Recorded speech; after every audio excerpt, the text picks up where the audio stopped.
Buongiorno a tutti e a tutte, sono Leonardo Zanchi e sono il vicepresidente della sezione di Bergamo dell'ANED, l'Associazione Nazionale Ex Deportati nei Campi Nazisti.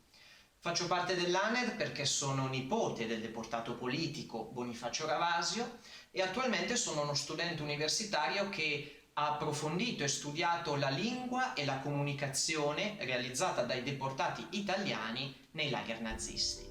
La deportazione politica è una delle due fondamentali tipologie di deportazione che avvengono dal nostro paese. L'Italia infatti conosce da un lato la deportazione ebraica e dall'altro appunto la deportazione politica. Per quanto riguarda i numeri, l'Italia è forse l'unico paese europeo che ha più deportati politici che deportati di origine ebraica. Infatti, per le conoscenze che abbiamo oggi, noi possiamo dire che i deportati di origine ebraica dal nostro paese furono più di 8.000, mentre i deportati politici furono oltre 32.000. Il numero preciso, tra l'altro, non lo conosciamo ancora perché le sezioni ANED stanno ancora facendo ricerca sui nomi dei deportati politici italiani, per cui il numero sarà destinato ad aumentare. Per quanto riguarda la distinzione fra queste due tipologie di deportati, va detto che questa è una distinzione che facevano i nazisti stessi all'interno dei lager nazisti. Infatti noi sappiamo che all'arrivo nel lager, con la divisa, il conosciuto ormai pigiama a righe che veniva consegnato ai deportati, ecco, su ognuno di questi pigiami noi sappiamo che vi era un simbolo, un triangolo di colori diversi che indicava proprio il motivo per cui quella persona era stata deportata.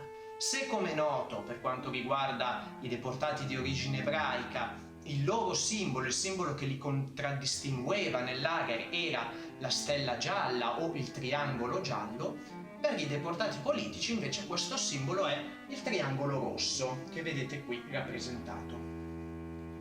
All'interno del triangolo rosso, come vedete qui, noi troviamo spesso le iniziali della nazionalità del deportato.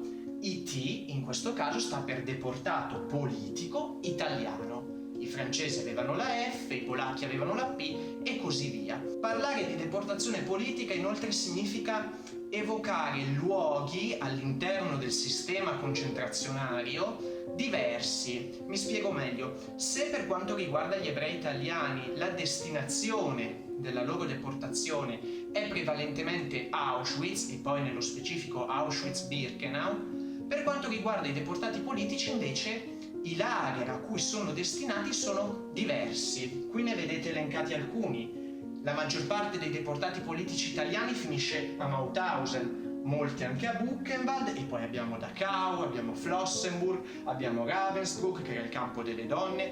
Parlare di deportazione politica significa anche mettere in gioco una geografia molto più ampia, molto più diversificata, se vogliamo, che ci costringe a conoscere meglio proprio l'Europa dominata dal nazismo. Per quanto riguarda invece le identità, questo è importante, cioè noi non dobbiamo soffermarci ai simboli o ai numeri.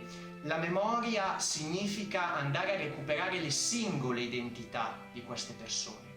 Noi dobbiamo cercare di capire chi furono questi deportati politici, indagare le loro storie singolarmente, restituire ad ognuno di quei numeri assegnati dai nazisti un'identità, una persona che ha avuto una vita, una sua storia che purtroppo è stata interrotta dalla violenza nazista.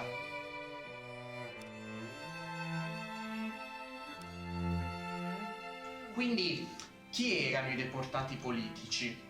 I deportati politici erano persone che hanno avuto il coraggio di opporsi, in qualche modo, alla dittatura fascista e all'occupazione nazista nel nostro paese.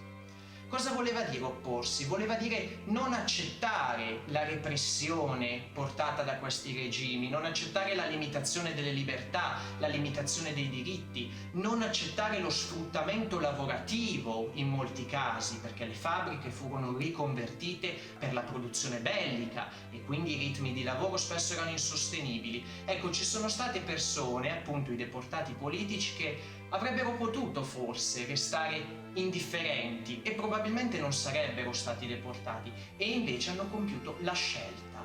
Ecco, questo è un concetto molto importante. La deportazione politica è frutto di una scelta antifascista, cioè contro i regimi. Queste persone non chinarono il capo, ma anzi lo alzarono e cercarono di rivendicare i propri diritti. Le forme di opposizione, come potete immaginare, sono le più diverse. Abbiamo chiaramente persone che hanno avuto una militanza politica all'interno del Partito Comunista, del Partito Socialista, e che continuano a portare avanti questa militanza anche nel momento in cui i partiti politici vengono cancellati dal fascismo. Ma abbiamo anche persone che nella loro quotidianità cercano di portare avanti l'antifascismo, magari distribuendo volantini clandestini, appendendoli contro il duce, no? E quindi piccoli atti di resistenza. Molti deportati politici erano partigiani, molti erano anche semplicemente dei lavoratori, operai nella stragrande maggioranza, che a un certo punto, di fronte ai ritmi insostenibili delle fabbriche, nel 1944, nel marzo del 1944, scioperarono.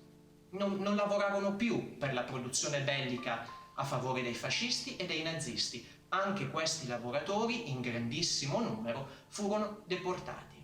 Quindi la deportazione politica apre proprio lo sguardo su diverse tipologie di persone, per orientamento politico, per anche ruolo sociale, no? Diverse persone che però condividono la scelta antifascista, il coraggio di opporsi ai regimi. Ecco, molti deportati politici pagarono questa scelta con la loro vita, ma ci lasciano ancora oggi un insegnamento fondamentale. Ciascuno di noi, guardando a queste vicende, deve sapersi interrogare sul proprio ruolo di cittadino oggi, nel presente, sulle scelte che quotidianamente compiamo, per capire davvero se i nostri comportamenti, le nostre azioni e le nostre scelte stanno portando avanti quella lotta che i deportati iniziarono per la conquista dei diritti e della giustizia per tutti i cittadini di un paese che, come il nostro, deve continuare a potersi definire